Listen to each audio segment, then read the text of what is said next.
No one wants to do lecture today. I understand. I kind of don't want to do lecture today either. But seems what I'm hearing that it wasn't too bad.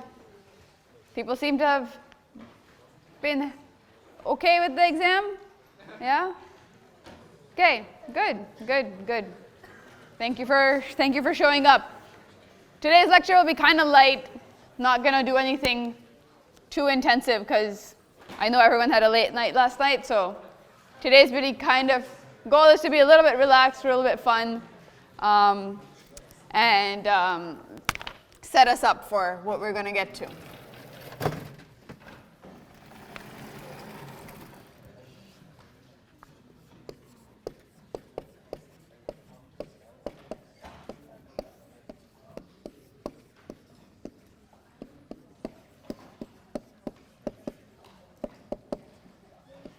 So the title of today's class kind of corresponds to the title of the class in general. And we're going to be talking about how to formulate convex optimization problems. We could have started with duality today, but I decided to switch around the order of the lectures a little bit because duality is kind of a intensive lecture, and I wanted to make sure that everyone was awake and present for that lecture. And I wasn't sure that would happen the day after the midterm. So we're going to talk about generic transformations of convex optimization problems today, which I will talk about later, but I'm going to talk about it today. And we'll start duality on Tuesday. Okay? So what we want to talk about is, in general, problems of the form P star is equal to, let's say, min f naught of x, subject to some constraints, say fi of x less than or equal to 0 for I equal to 1, 2, all the way up to m. Okay? And for this to be called a convex problem, we basically need two things. We need f naught to be convex,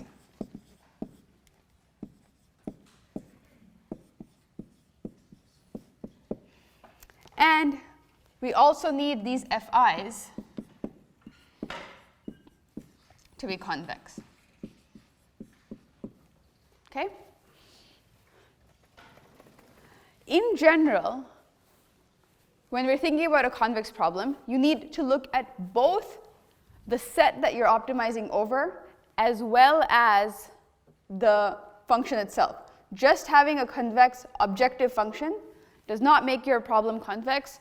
Just having convex constraints also does not make your problem convex. So you're going to see some examples on your homework on how these things might change. So it's something to keep in mind.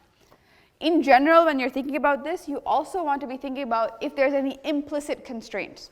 So for example, if you write this out and you also know that the domain of one of your fi's, like f1 has a certain restricted domain. F1, you want to make sure that the domains of your functions are also convex. Because if you have something that's not convex, then that would also render this function itself non-convex, right? Remember, the definition of a convex function is that the domain should be convex and the function itself should satisfy Jensen's inequality. Okay? So this is basically the kinds of problems that we want to deal with. And what we're going to talk about in today's lecture is how we can formulate different types of problems to look like this. Because when you have stuff that is convex, we know that there's many nice properties about these problems. Okay?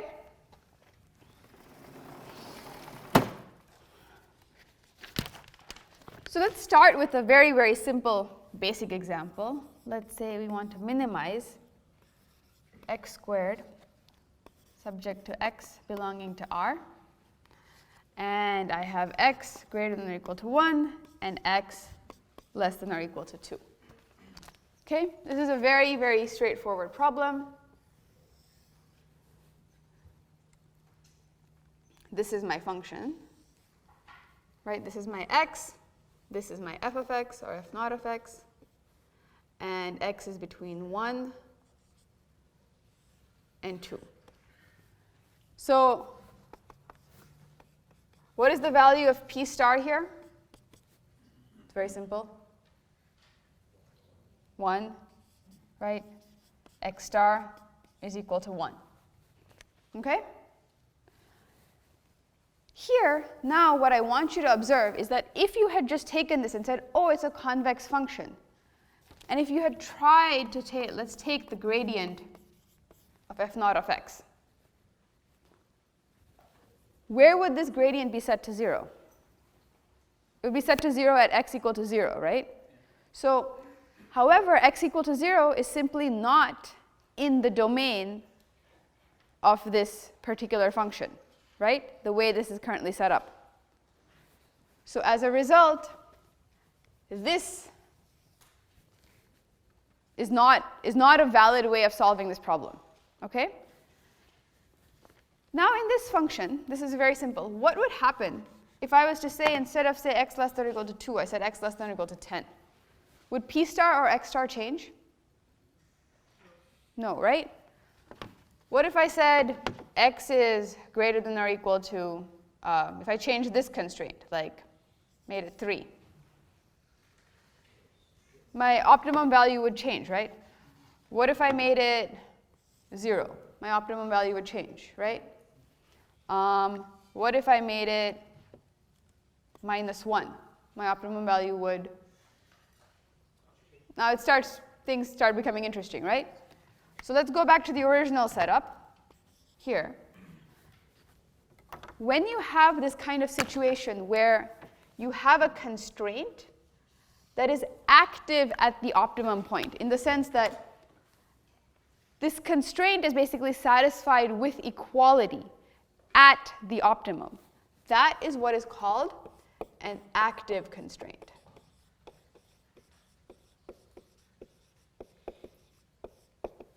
Okay? This constraint in the original problem, this is called an inactive constraint.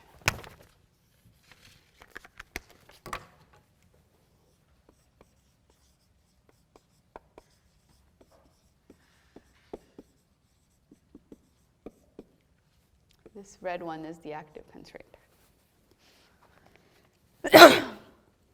So what this tells you is basically how is your function, like what is the optimum value and how is it going to change as a function of your constraints.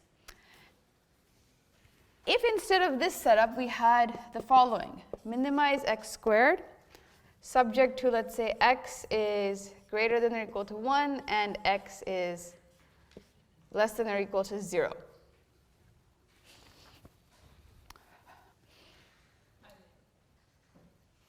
What is the value of this? This is equal to p star. What is p star here?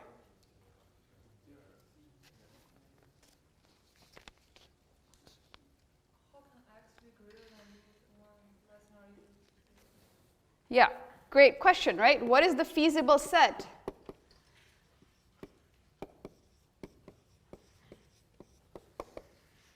For this particular optimization problem. Set of numbers less than or equal to 0, and set of numbers greater than or equal to 1. Yeah, and those are two sets, right? So you have less than or equal to 0 and greater than or equal to 1. So do you need to satisfy both constraints?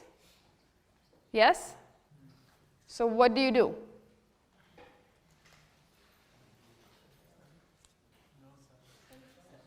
This problem is not feasible. This is an infeasible problem.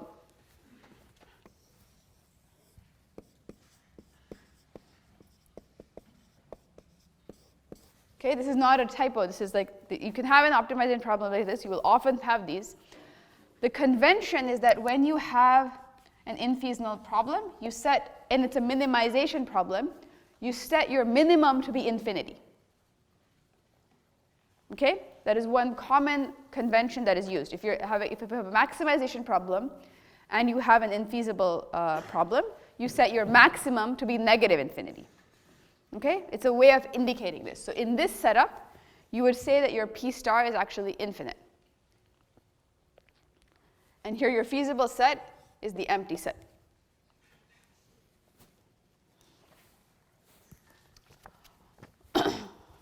One last setup, I guess, maybe I'll just draw it here.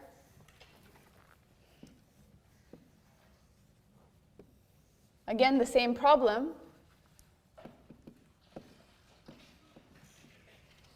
Let's say greater than or equal to -1 and x less than or equal to 2. What is the optimum value here?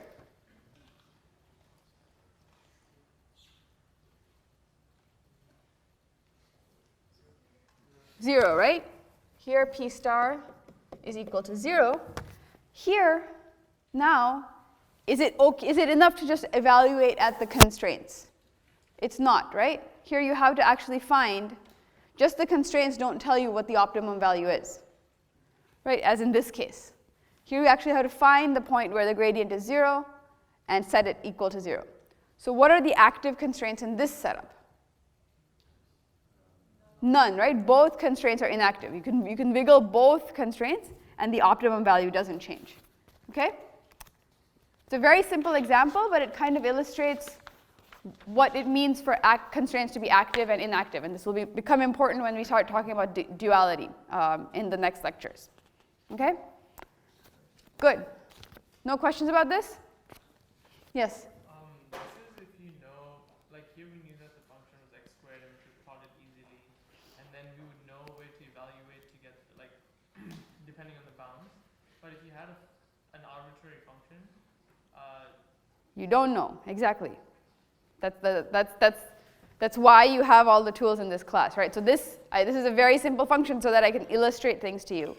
But in general, you're going to be dealing with much more complicated things. So one of the classic types of problems, and we will have a specific dedicated lecture about this, is called a linear program. And it's something to note. Program here is used, so these things are called programs, okay?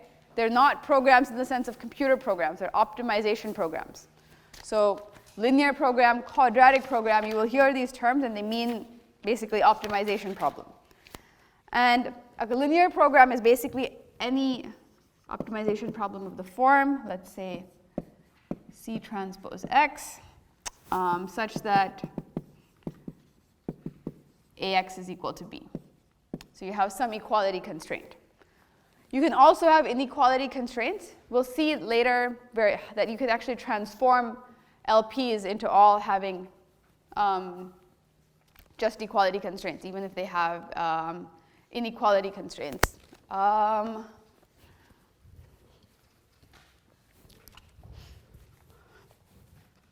Maybe, do I want to do this? Let's consider the most general case for now, and we will talk about special cases later. But let's say we have this, and we also have, not C, but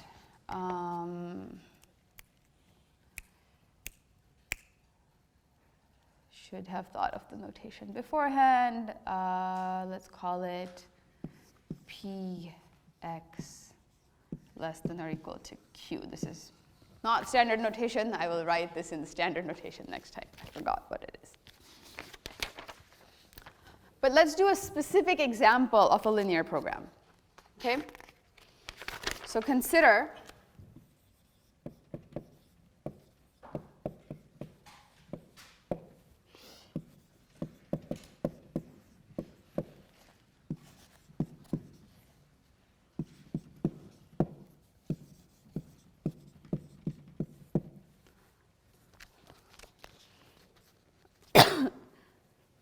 can you plot this and find what the optimum value is? It should take a minute. What are the active constraints? What are the inactive constraints? Or which one is the active constraint, I guess? First, does everyone see that this has this? Okay, actually, just take a minute to do it. I won't do it out. Okay, so how should we do this? What's the picture to draw? What are the constraints? you're bounded by -1 and 1. Okay, so x1 is between -1 and, or No, x1 This one is between negative root 2 and root 2. So negative root 2, root 2. This is 1 and minus 1. Okay?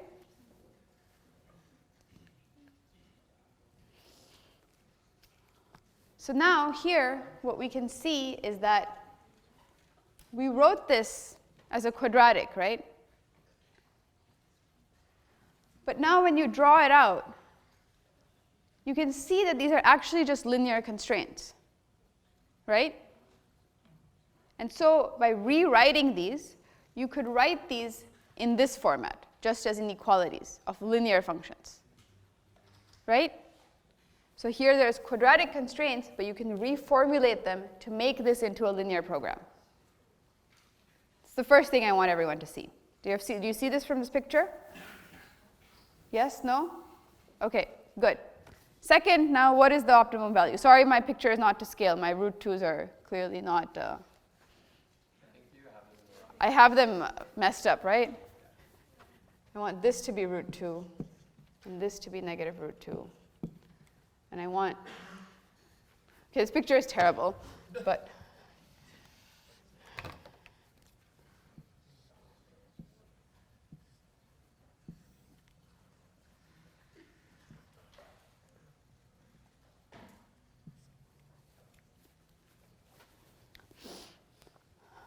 so next, how would you find the optimum value of this? What's the strategy?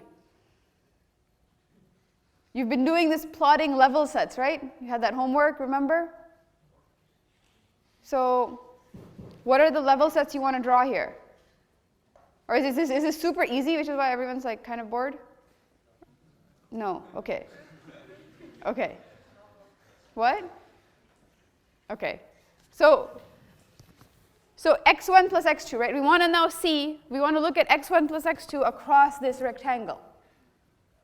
So, okay, what's the value of, if I take this line here, if I take this point here, what is the value of x1 plus x2 here? 1, right? So now can I draw a level set of where x1 plus x2 equal to 1? What is that level set? No green markers, sorry.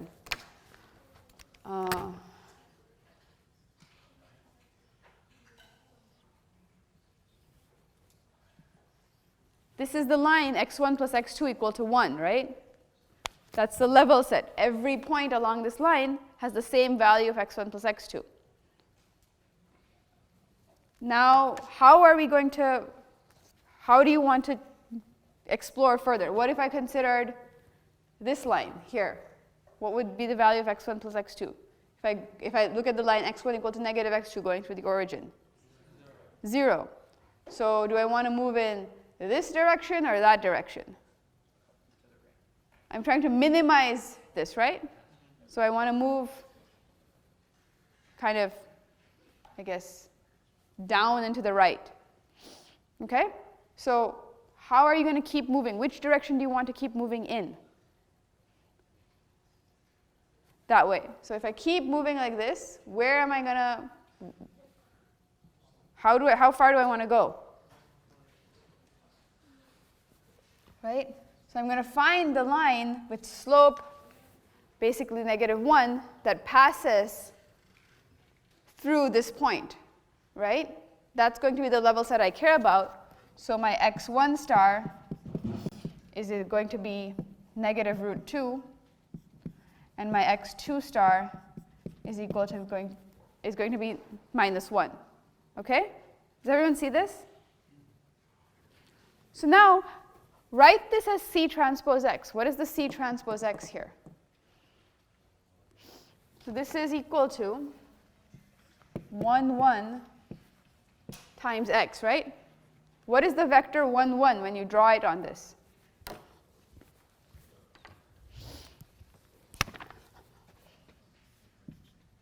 This is that vector, right? How is this vector related to the level sets that we're drawing? You did this in the homework. It's orthogonal, right?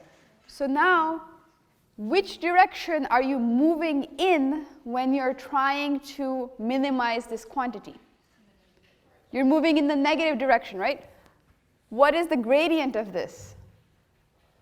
If this is C transpose X, what is the gradient of this?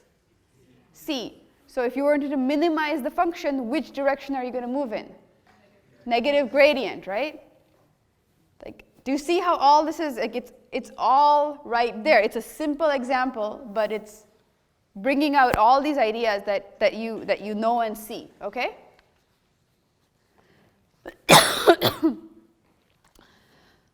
Okay, keep this in mind. And we'll do one more example.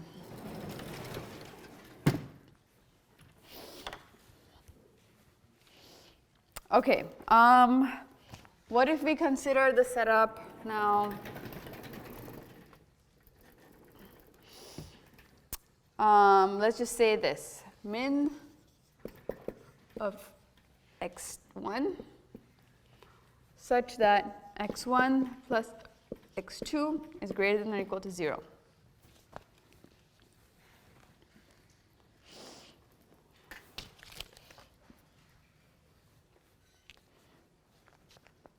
Is this also an LP, linear program? Okay. What's the optimum value of this? Why don't you draw the constraint set?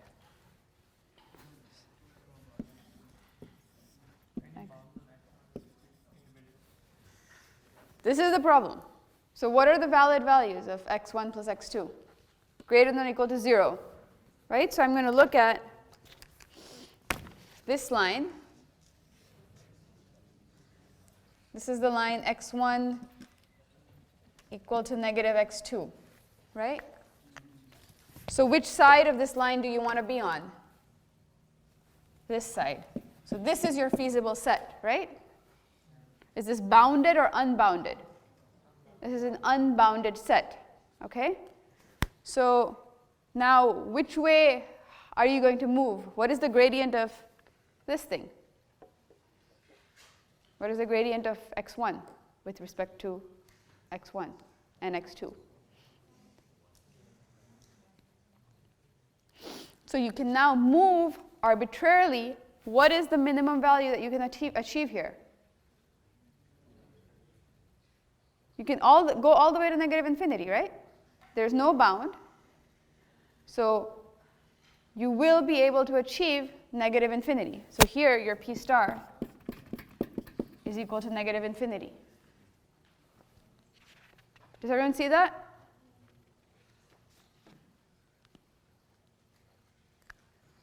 People are either very upset or very sleepy or like just really mad at me, which I can understand, but I don't think the example is that bad. Yes? We will have either negative infinity and infinity always when we have one constraint, right? Yeah, so basically if you have an unbounded, actually in general, if you have an unbounded linear program, it's quite possible that you will have a negative infinity or plus, or an infinity or a negative infinity showing up.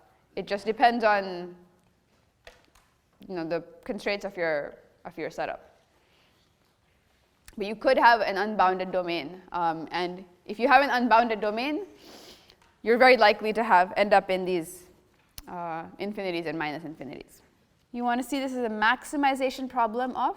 An infeasible set, because you said by... No, the feasible set for this is very non-empty. In fact, there's an infinite number of points in it, right? It's an unbounded set. There's an uncountable number of points in it. Well, I mean, it's possible that your P star will be minus infinity. Like, first of all, this is a minimization problem. Secondly, the two different optimization problems can have the same answer, but that doesn't mean they're the same optimization problem, right? Yeah. So in this linear program problem, our level sets are always like a straight line, right? Exactly. And then our gradient is always perpendicular to that. Yes. Therefore, when it's unbounded and we move just along the negative gradient, and we can end up with it like that. Exactly. Yes. The level sets will be a hyperplane if it's like more than 2 dimensions? If it's more than 2 dimensions, it will be a hyperplane. A hyperplane in 2 dimensions is a line, basically. Yeah. Yes? Does our objective function always have to be linear to like apply this linear program? In general, yes. So a linear program always has an objective that is of the form C transpose X. And we will talk more about linear programs, but I want to now, I want to introduce one thing, and then I'm going to come to another thing that will get at a lot of your questions. But before we come back to linear programs, I want to just introduce one piece of terminology, which is this idea of an infimum versus a minimum.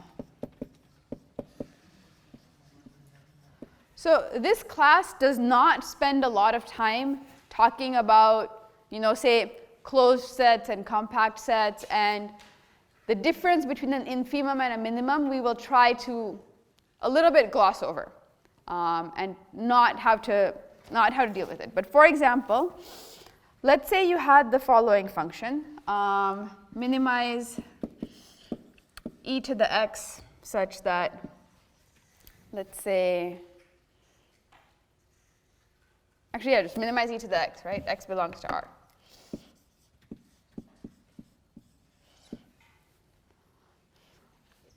What's the minimum value of this?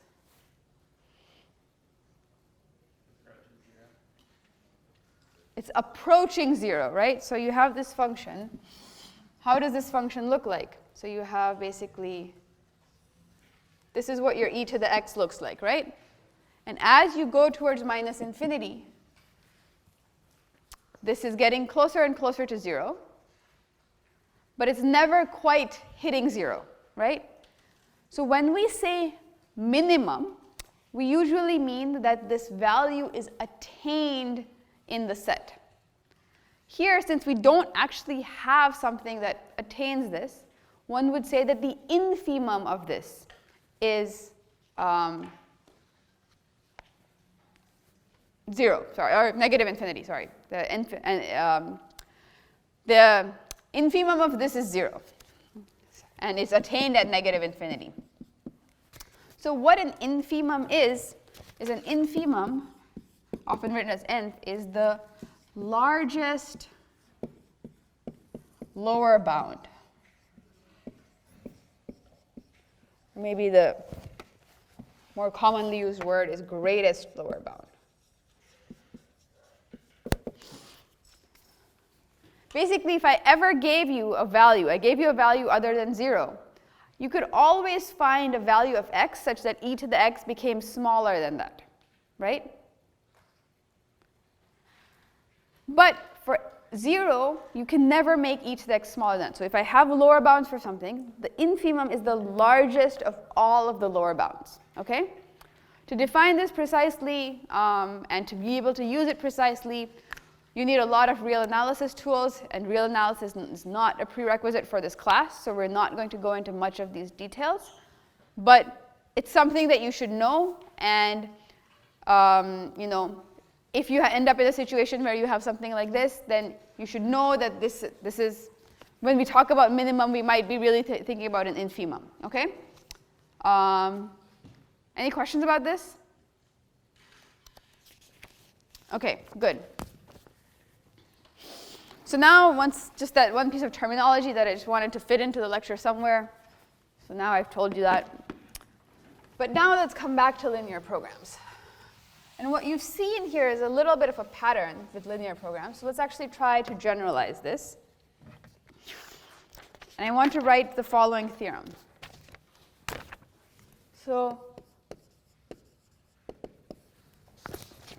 consider the program min of C transpose x, subject to constraints. Let's just say x belongs to some set capital X. And I'm just going to say that the constraints are such that x is a convex set, and it is also closed, which means that x contains its boundary.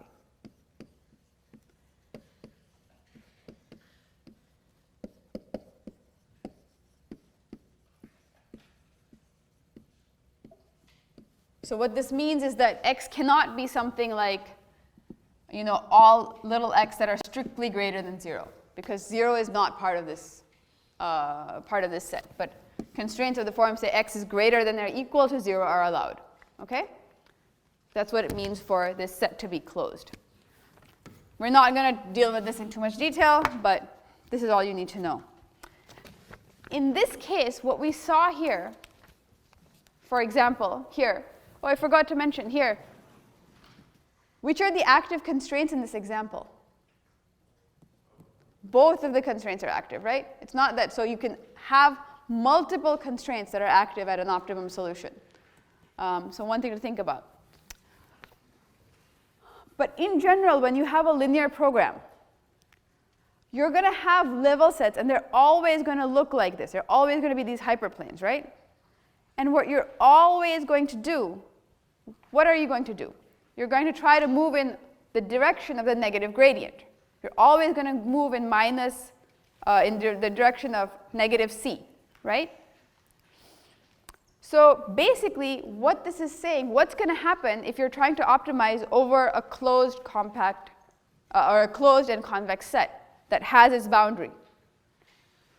I have, let's say this table is my set. I'm moving in some negative c. I go, where's my optimum going to be? On the boundary. I go, and if my negative c was here, it's going to be on the boundary, right? Does everyone intuitively see that? Like we did it in this example, but turns out that this is actually generally true.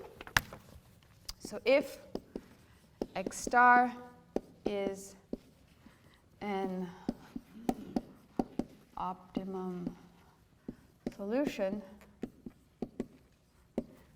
then x star belongs to the boundary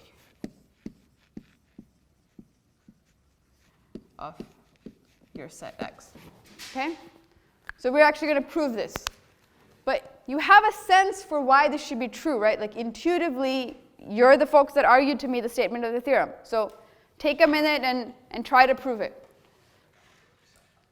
Yeah, we want to proceed in exactly some way, some general way like that. And basically, we want to use this intuition of going in the direction of negative c is always a good idea, unless someone is stopping you, right?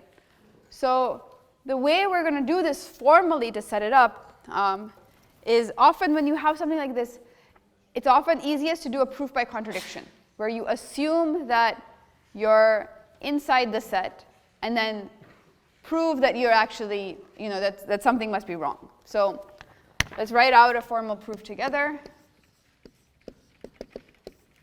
So assume x star is in the interior of the set X. Okay?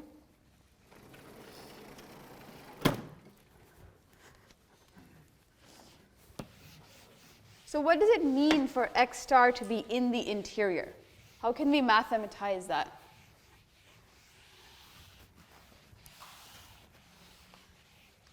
We did something like this on one other proof, the proof of the main theorem. And this argument is going to be kind of similar to the argument that we made there. So if we had some set X, let's say this was our set X, and x star was actually on the boundary versus x star is in the middle. What does it mean to be in the interior or in the middle? It's kind of that you're surrounded by the set still, right? So what we can say is that there exists some ball of radius, let's say r, strictly greater than 0, such that this entire ball is in the interior, right?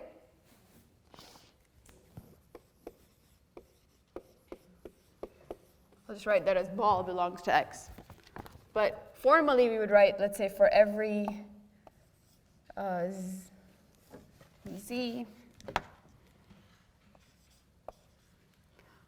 such that the distance between x and z is less than or equal to r, then z had better belong to x.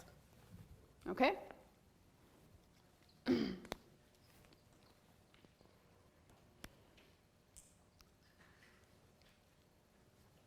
So we're here at some x star, and we have some ball, and we know that this ball keeps us inside the set. So now what we want to do is we want to use this to somehow arrive at some kind of contradiction, right? So we're assuming that x star is our minimum. So if we want to get a contradiction, what is the thing that we're going to try to contradict? We're going to find something smaller, right? How are we going to find something smaller? What's the step or what's the move we're going to make? Gradient descent type thing, right? We're going to move in which direction? The negative gradient, right? So which z do you want to consider here? Let's consider basically a z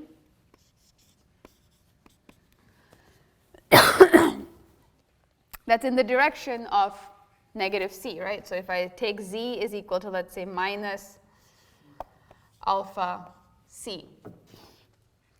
And where alpha, basically, I'm going to choose to be equal to, how am I going to choose alpha? I know that if I'm of radius r, I'm inside the set.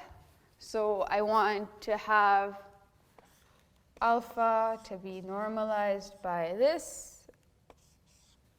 And yeah, so this z will have norm r. Right? Okay. And now I'm going to consider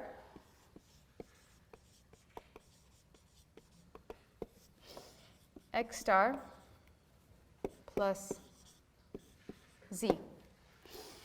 What is x star plus z? Or I want to consider x star plus z, but what do I want to think about at x star plus z? I want to think about the function value, right? Basically, I'm at x star, and I'm going to move by this z vector from x star to perturb myself, and hopefully I'm going to get something that is smaller than x star, right? So what do I want to look at now? I want to consider, basically, if I call this thing, this is my f naught of x, then what is f naught of x star plus z?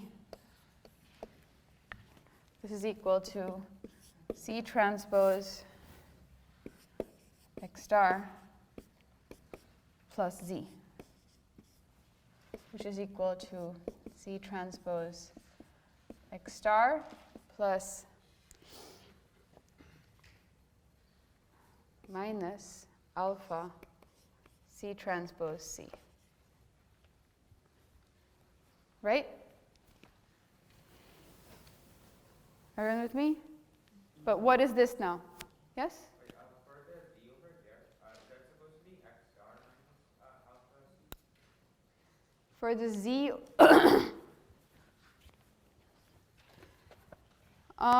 is this supposed to be x star minus alpha c? Isn't it that we're starting at x star and we're taking a step like in the gradient direction? Yeah, so I just wanted to define this z as this step in direction negative c, and so I'm just taking a step from x star in direction negative c. Oh wait, so then is this z like above different? This z is different. Yeah, we can call this. This is just this statement, right? This just says what it means to be in a ball.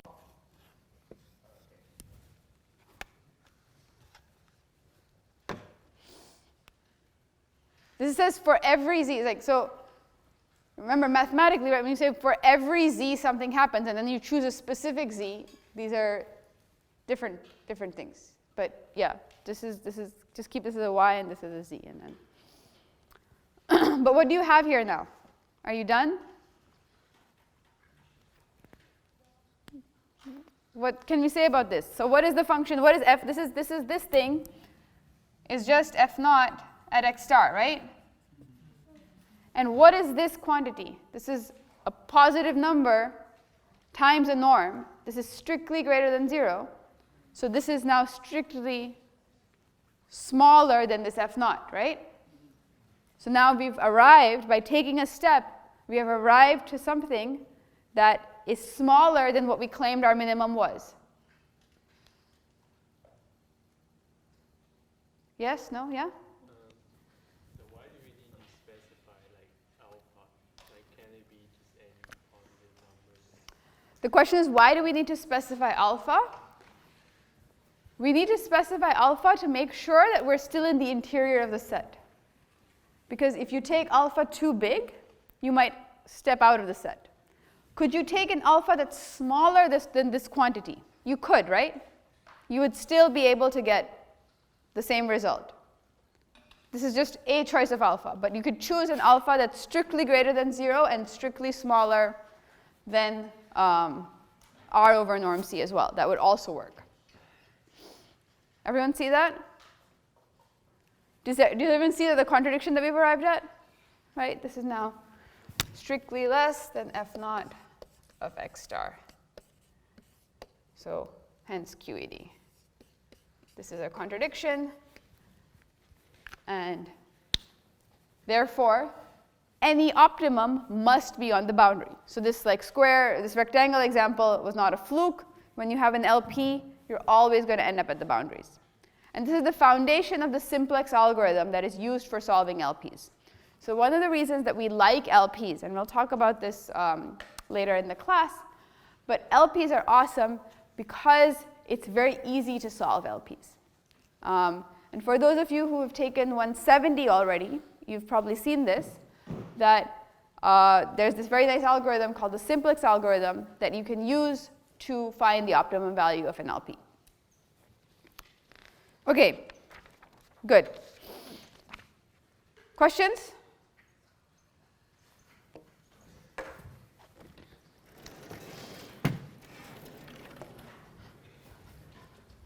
Oops. So what I want to do next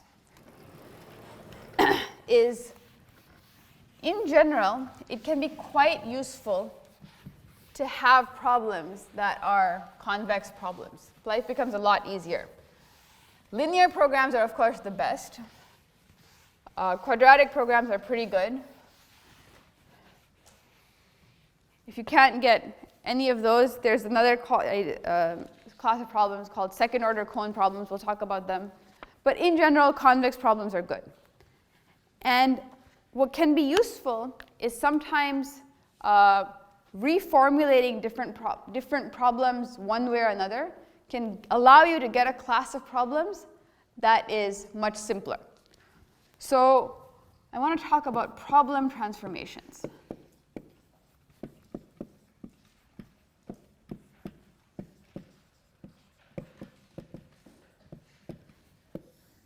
Okay, so the first thing, and I'm going to talk about the addition of what we call slack variables.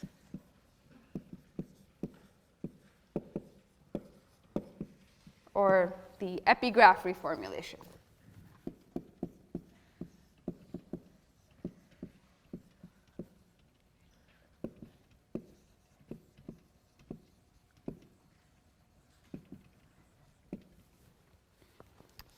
So sometimes what you have is you have something like you have a function like this. Okay? This might be my f of x. It's not a particularly nice function. Might be hard to optimize. Okay? And maybe what I'm trying to do is I'm trying to find my min of f naught of x subject to, let's say, x belongs to x. Okay? It may sometimes be simpler. Well, it won't be in this case, but I drew a particularly bad one, to think about this instead in the following way. Min over t such that minimize t such that f of x is less than or equal to t.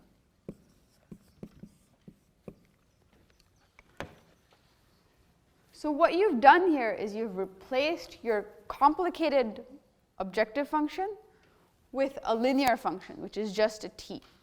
What is this saying, right? This is saying that instead of finding me the minimum value of this f naught of x, find me a t such that this is always less than or equal to that t. Right? So what are all those t's? If I look at the epigraph, that is basically the epigraph of this function, right? So if I think about this function as being something like this, these are all of the t's. And if I search over all of the t's in the epigraph, I'm going to end up with problems, with points that are actually solutions to the original problem. So this t is what is called a slack variable. And it's introducing this kind of inequality constraint here that is allowing you to that is allowing you to see this in a different way. So let me do an example that will hopefully make this a little bit clearer.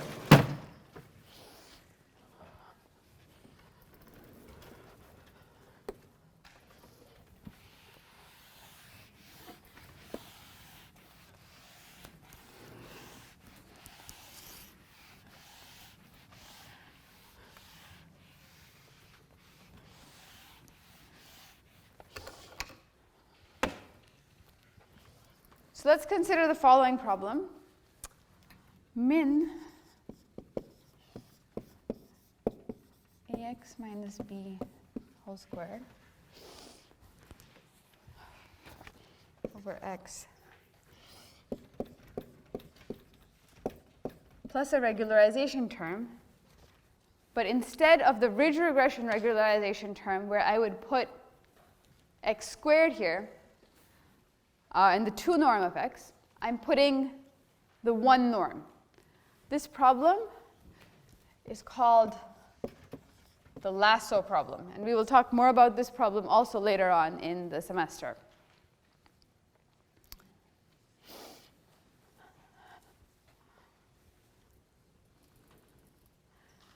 This problem is now doesn't have this kind of nice differentiable form that the ridge regression problem has, right?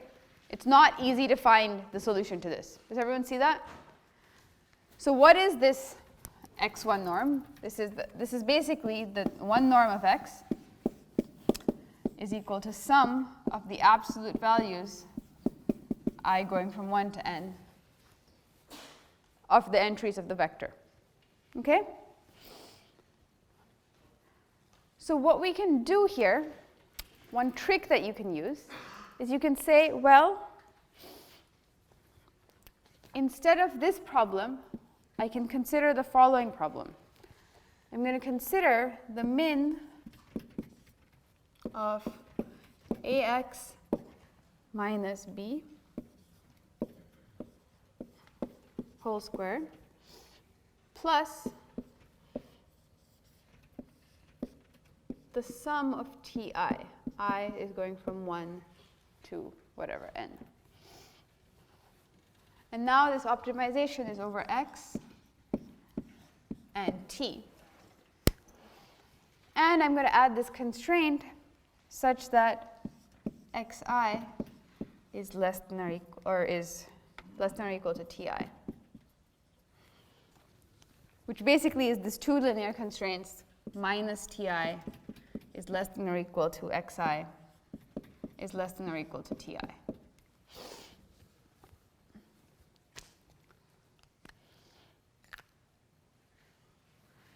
The nice thing that this does is that you've gotten rid of the non-differentiability of the objective function.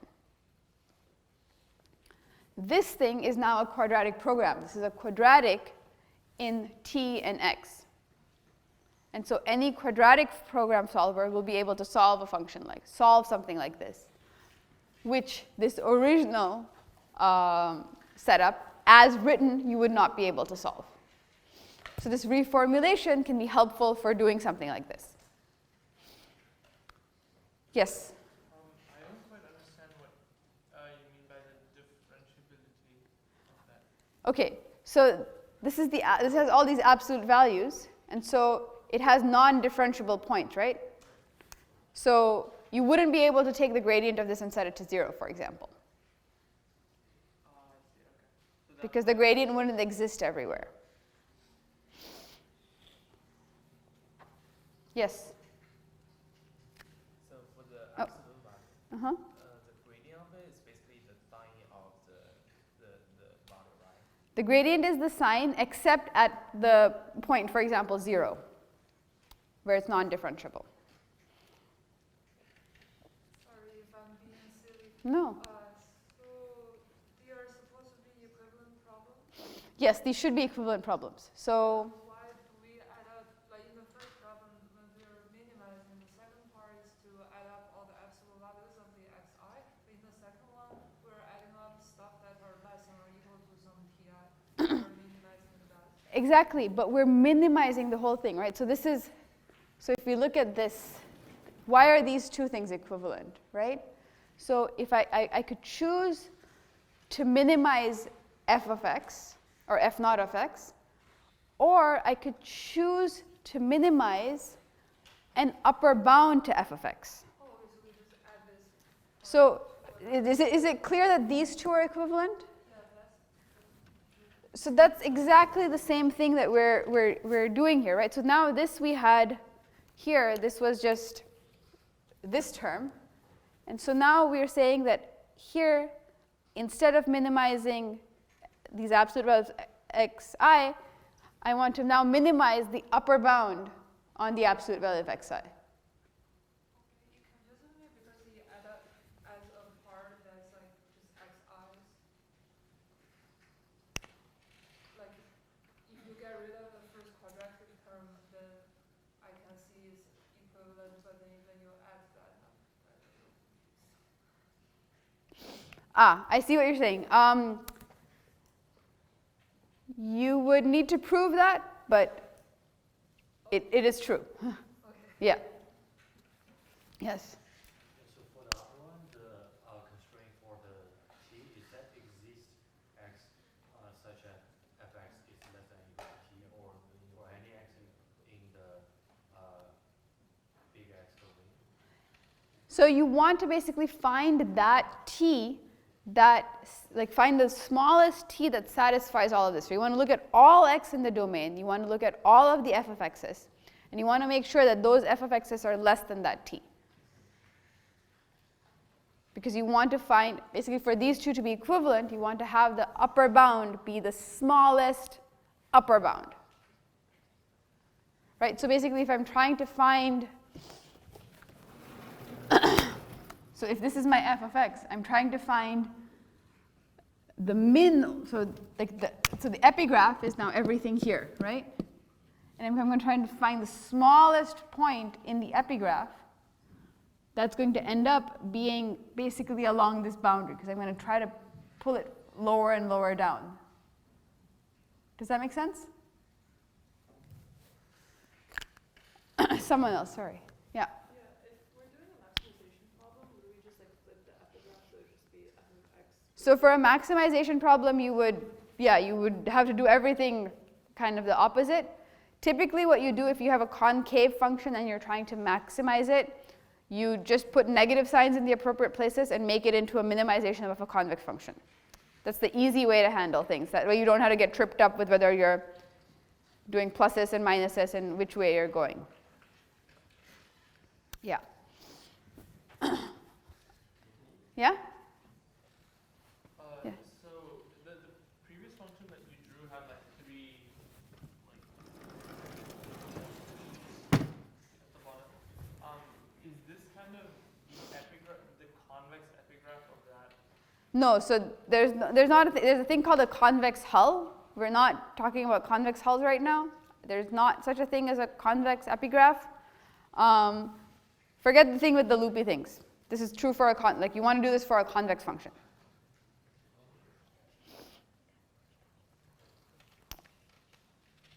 Okay, other questions?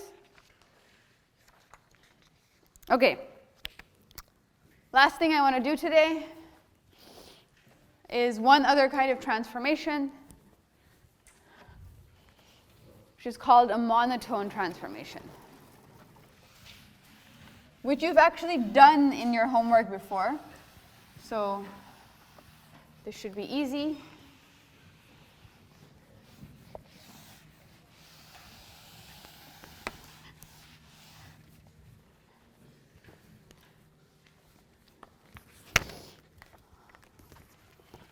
But for example, if you have some phi of x, let's say, which is continuous and strictly increasing,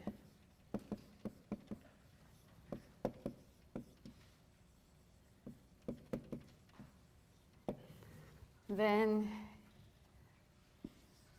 G star is equal to, let's call this min of phi of f of x such that fi of x is less than or equal to 0, and p star, which is min of f naught of x such that fi of x is equal to 0. If phi is a function that is both continuous and strictly increasing, then these two programs have the same optimum. They do not have the same optimum value. P star is not equal to G star. However, the X star that minimizes both of these will be the same. Okay? So in particular, this can be useful in cases like the following. So let's say you have the following P star, which is equal to, let's say, some alpha, or minimize some alpha times x1 to the alpha 1, x2 to the alpha 2, subject to x1 beta 1, x2 beta 2, less than or equal to b. And let's say you had xi greater than or equal to 0 for every i.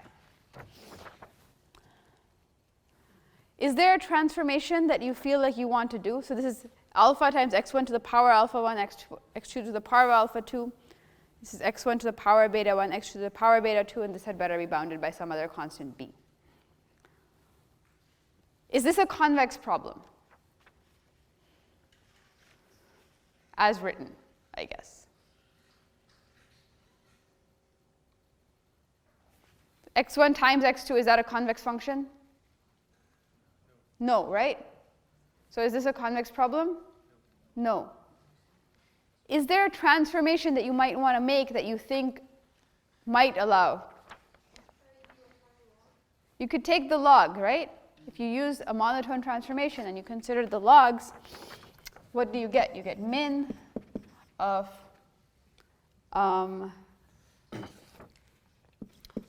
log alpha plus alpha 1 log x1 plus alpha 2 log x2, subject to, again I can take logs, beta 1 log x1 plus beta 2 log x2 is less than or equal to log b. Right, I could write this in this form.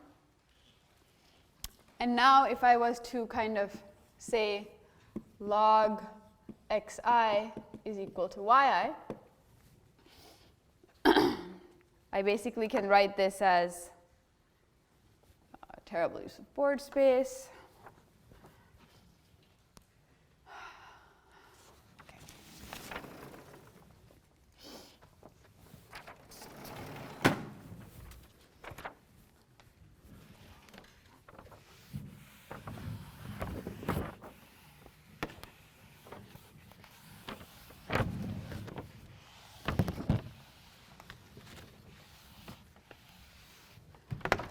you would say that this is now minimize log alpha plus alpha 1 y1 plus alpha 2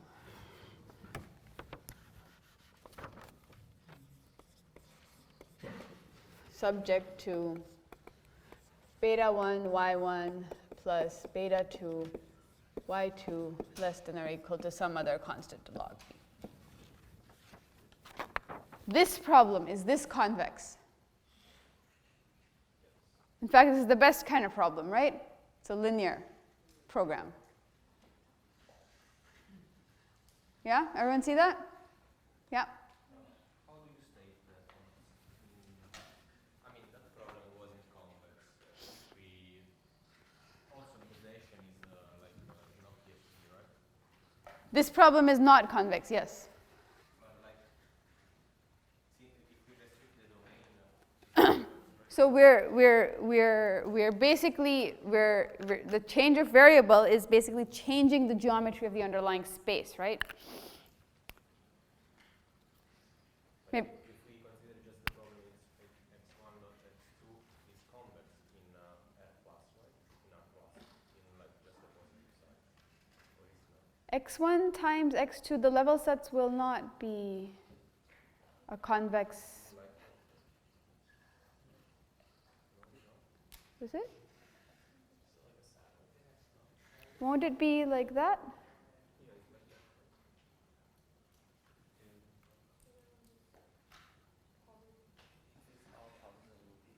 If you're considering positives, yeah, actually that will be convex. That's. But the PhD is like the action is not PhD. The action is like 0, 1. It was something that. Okay, let's do this out. Or actually, maybe we'll just talk about it after class.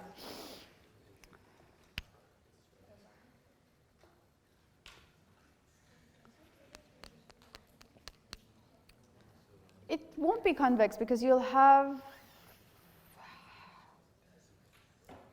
x1 times x2 will give you like these curves like this, right? Okay, sorry, yeah.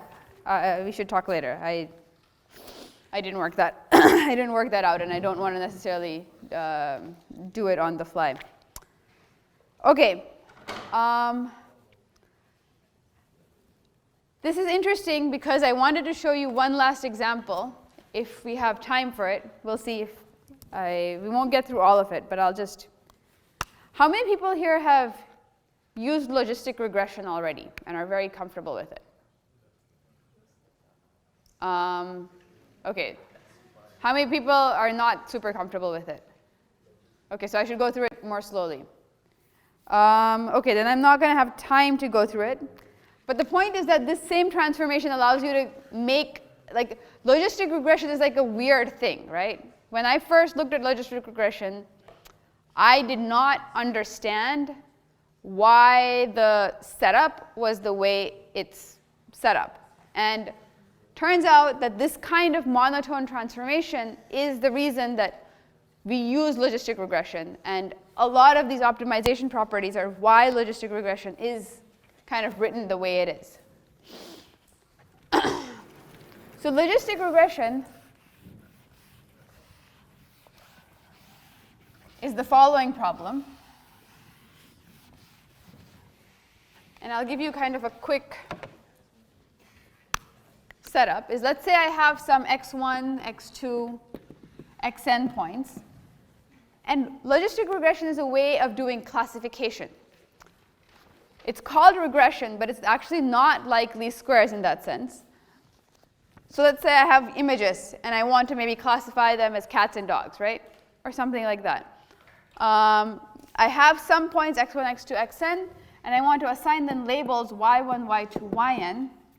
And these yn are either +1 or -1. These are labels.